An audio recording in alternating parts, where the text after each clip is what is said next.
이번 시간에는 오랜만에 주식 공부 시간을 한번 만들어 보겠습니다. 주제는 오프쇼어란 무엇인가라는 거죠.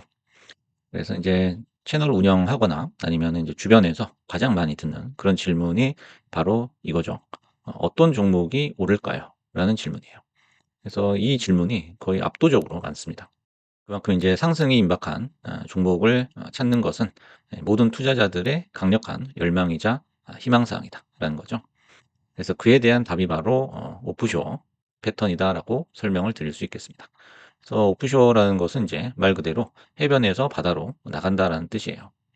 그래서 제가 영상에서도 꽤 자주 쓰는 단어인데요. 이거는 이제 뭐 책이나 주식 이론에 나와 있는 그런 용어가 아니고요. 제 채널에서 명명한 새로운 명칭이다. 이렇게 이해를 해주시면 되겠습니다. 그래서 기본적으로 눌림목과 그다음에 돌파, 그다음에 이평선 이론의 혼합체다라고 설명을 드릴 수 있고요. 세 가지 이론을 보완한 그런 개념이다라고 얘기를 해 보겠습니다. 그래서 눌림목이다라고 하면은 상승 후에 이제 조정을 받는 그 자리를 얘기하는 거죠. 이렇게 차트상 눌리는 자리를 얘기하는데요. 하지만 이제 계속 눌려버리는 경우가 생길 수도 있어요. 그래서 눌림목이라는 거는 굉장히 광범위한 개념이어서 실전에서 정확하게 디테일하게 적용하기가 굉장히 좀 애매한 그런 경우가 있어요.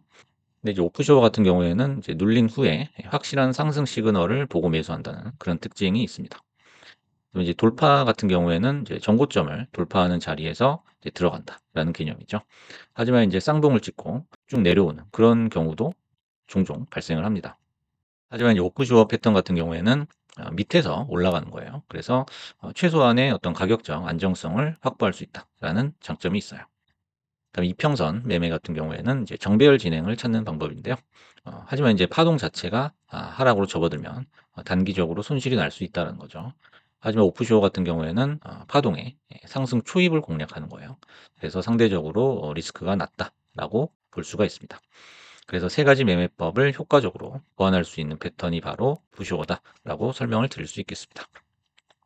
그래서 이렇게 그림을 보시면은 우리가 시세를 타는 것을 이렇게 파도를 타는 거에 비유를 해 봤어요.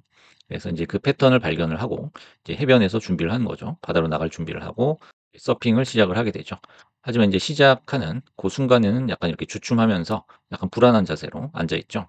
그래서 인제 매수를 시작을 하게 되면 오프쇼어 패턴에서 매수를 시작했을 때 한 2-3일 정도 주가가 빠지거나 조정을 받는 그런 경우도 종종 볼 수가 있어요. 하지만 시간이 지나게 되면 이제 파도를 제대로 타 가지고 수익을 극대화해 볼 수 있다라고 설명을 드릴 수 있겠습니다. 그 예시로 차트를 하나 가져왔는데요. 이건 알리바바 차트고요.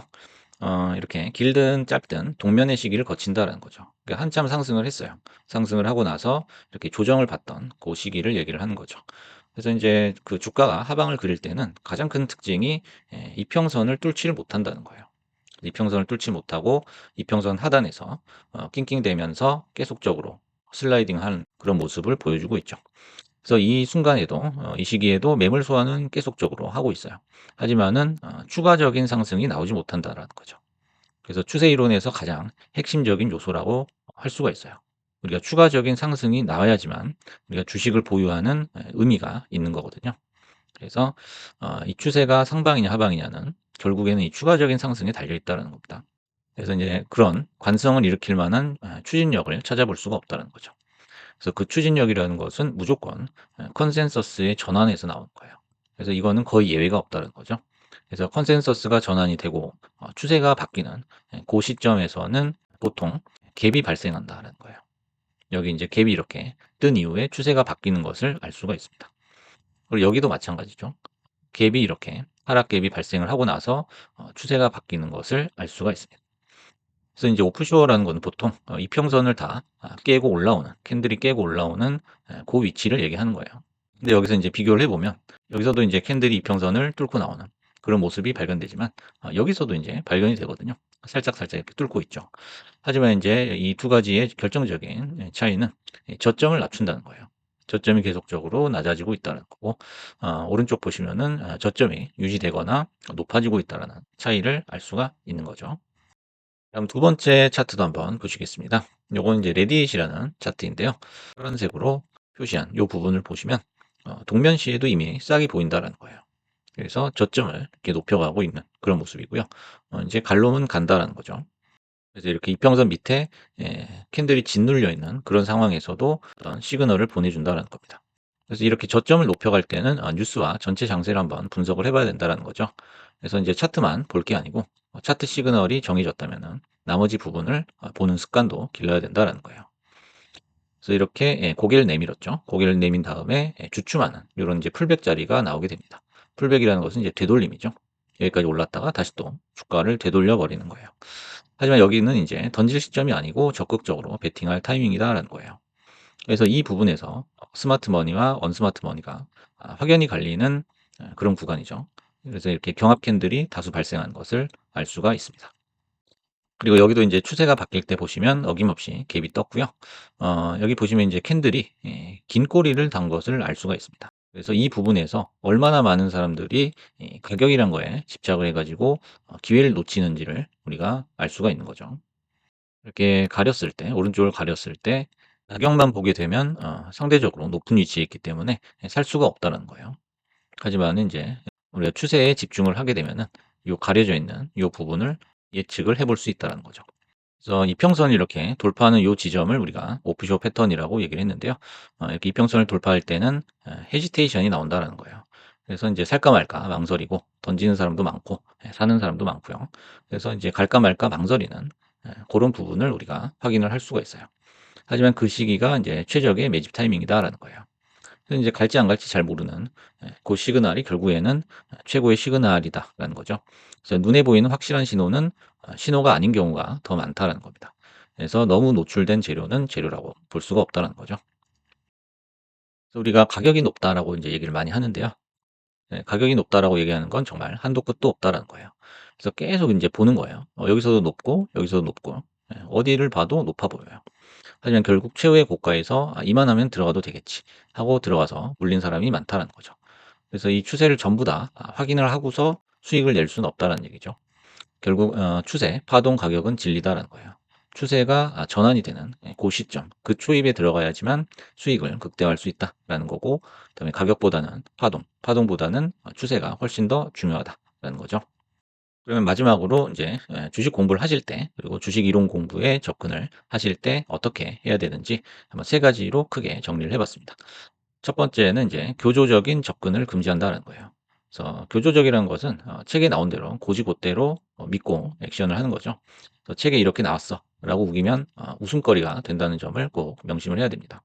그래서 실전에서 써먹은 경험이 한 번이라도 있어야 내 것이 된다라는 거죠. 그다음에 두 번째는 분석을 위한 분석은 절대 안 된다라는 거예요. 그래서 우리가 어떤 책에서 뭔가를 봤어요. 그래서 그 이론 한번 적용을 해 보려고 하다가도 좀 주저하게 되죠. 그래서 '이거 해 보다가 돈을 잃으면 어떡하지?'라고 겁을 먹게 됩니다. 하지만 실패가 곧 경험이고 경험이 곧 수익으로 연결이 되는 것은 주식시장에서 늘 있어 왔던 일이죠.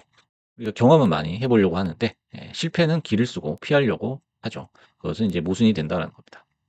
그래서 실전에서 더 나은 인사이트를 가지기 위해서는 손실이나 수익이 어떤 방식으로 나는지를 그 메커니즘을 연구를 해야 될 필요가 있고요.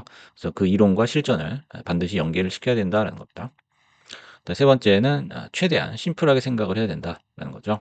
그래서 이제 복잡한 보조지표의 특징은 수치를 공식화해서 자꾸 정답을 구하려고 한다는 거예요. 근데 이제 답이 없는데 자꾸 답을 찾다 보면은 여러 가지 모순이 생긴다는 거죠. 그러다가 이제 엉뚱한 답이 나오게 되는데 그 엉뚱한 답을 또 합리화하려고 이리저리 끼워 맞추게 되죠. 그래서 애초에 무슨 지표가 틀릴 수 있다라고는 절대 얘기를 하지 않습니다. 그래서 증권을 포함한 모든 경제학적인 요소는 결국 이 경향을 연구하는 거예요. 수학처럼 공식이나 법칙을 도출하는 게 아니라는 것을 꼭 알고 있어야 된다는 거죠. 그러다 보니까 이제 예외가 항상 따라다니게 돼요. 예외가 발생했을 때 의아하게 생각할 게 아니고 이것을 좀 받아들이는 그런 자세가 필요하다는 겁니다. 그다음에 이제 심플한 방향을 추종한다면 결국에는 이제 확률 싸움으로 귀결이 되는 거예요. 내가 가진 어떤 이론이나 지식을 확률적으로 좀 높여가는, 확률을 높여가는 그런 연구를 해야 된다는 거죠.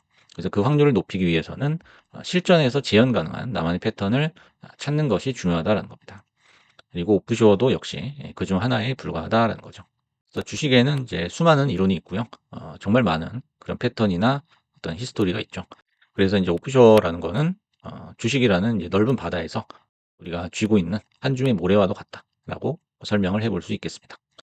이번 시간에 이제 오프쇼어에 대해서 한번 얘기를 해봤고, 여러분들이 주식 공부를 하실 때 주식 이론에 대해서 어떻게 접근을 하셔야 되는지, 이 부분에 대해서도 짚어봤습니다. 감사합니다.